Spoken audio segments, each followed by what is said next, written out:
ရှုပြန်လည်ရှင်သန်ထမြောက်ခြင်းရှင်ယောဟန်ခရစ်ဝင်ကျမ်းအပိုင်း20အပိုင်းငယ်17မှ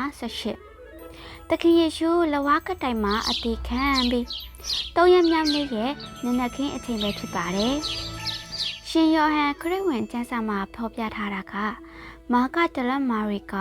နနက်စောစောသခင်ယေရှုရဲ့တင်ချိုင်းသို့သွားတယ်လို့ဖော်ပြထားပါတယ်ဒါပေမဲ့ဘာဖြစ်တယ်လဲတင်းကြိုက်ရဲ့ကြောက်တုံးတွေကနေရာရွေ့နေပါတယ်။အမျိုးသမီးတဦးတဲ့တင်းကြိုက်ကိုသွားတာကြောက်စရာကောင်းပေမဲ့တင်းကြိုက်တကားကိုပိတ်ဆို့ထားတဲ့ကြောက်တုံးကြီးတွေရွေ့နေတာကိုတွေ့တဲ့အခါမာရီဘလောက်တောင်ကြောက်ရွံ့နေမလဲ။မာရီကအယူအမူပြေးသွားပြီးသခင်ယေရှုရဲ့တပည့်ပေတရုနဲ့သခင်ယေရှုချစ်တဲ့တပည့်တို့ကိုစကားပြောခဲ့ပါတယ်။လူတွေကသခင်ယေရှုကိုတည်ဆောင်သွားတယ်လို့ထင်ပါတယ်။သခင်ယေရှုကိုဗမာထားလဲတော့မသိပါဘူးထိုအကြောင်းအရာကိုကြားတဲ့တပည့်တို့ကတင်းကြိုက်သို့ပြေးလာကြပါတယ်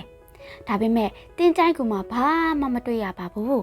သခင်ယေရှုရဲ့ခန္ဓာကိုယ်နဲ့ဦးခေါင်းကိုဖောင်းအုပ်ထားတဲ့တင်းကြိုက်အဝတ်နဲ့ပဝါတစ်ထဲသာရှိနေခဲ့ပါတယ်တပည့်များထွက်သွားပြီးနောက်မာရိကတင်းကြိုက်အပြင်ဘက်မှာတရားထဲငိုကြွေးနေခဲ့ပါတယ်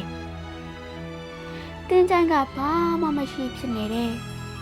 တစုံတစ်ယောက်ကသခင်ယေရှုရဲ့အလောင်းကိုခိုးယူသွားတာပဲဖြစ်မယ်။ဘလောက်ထိငိုခဲ့သလဲ။ကြောက်စိတ်တွေပျောက်ကွယ်သွားတဲ့အထိအယမ်းငုံပြီးသွားသလား။မာရိကတင်းချိုင်းတွေကိုလှမ်းကြည့်လိုက်ပါတယ်။ထိုအခါအံ့ဩစရာကောင်းတာကအဲ့ဒီမှာကောင်းကင်တမန်တော်နှစ်ပါးရှိနေခဲ့ပါတယ်။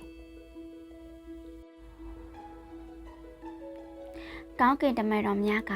ငိုကြွေးနေတဲ့မာရိကိုတနာပြီးဘာကြောင့်ငိုနေတယ်လဲလို့မေးပါတယ်။မာရိက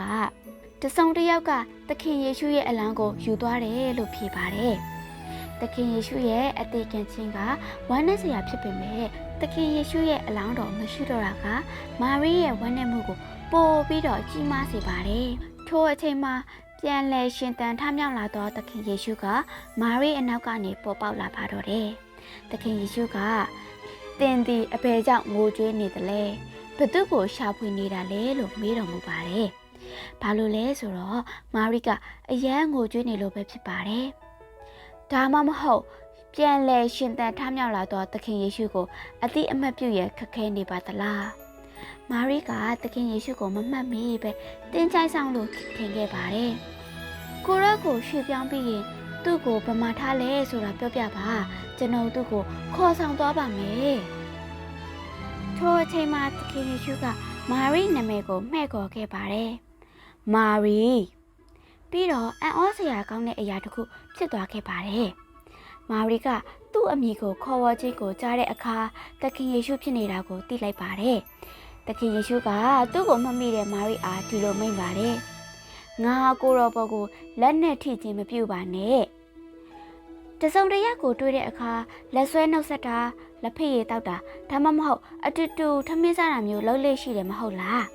ဒါပေမဲ့မာရိကိုသခင်ယေရှုကခန္ဓာကိုယ်ကိုမထိဖို့ဘာကြောင့်ပြောရတာလဲတကယ်ကသခင်ယေရှုကမာရိကိုပြောပြချင်ခဲ့တာပဲဖြစ်ပါတယ်စစ်မှန်တဲ့တွေ့ဆုံမှုဆိုတာနှလုံးသားချင်းချိတ်ဆက်တဲ့တွေ့ဆုံမှုပဲဖြစ်ပါတယ်ယနေ့နှုတ်ကပတ်တော်မှာဖော်ပြထားတာကရှင်သန်ထမြောက်လာသောသခင်ယေရှုဟာကျွန်တော်တို့မြင်နိုင်ဒါမှမဟုတ်ထိနိုင်တဲ့သူမဟုတ်ပါဘူး။ဒါပေမဲ့ရှင်သန်ထမြောက်လာတဲ့သခင်ယေရှုကကျွန်တော်တို့ရဲ့စိတ်နှလုံးထဲမှာကျွန်တော်တို့ရဲ့အမြင်များကိုမှဲ့ခေါ်နေစေဖြစ်ပါတယ်။ထိုအတန်ကိုကြားတဲ့အခါရှင်သန်ထမြောက်သောသခင်ယေရှုကိုကျွန်တော်တို့တွေ့မြင်နိုင်မှာပဲဖြစ်ပါတယ်။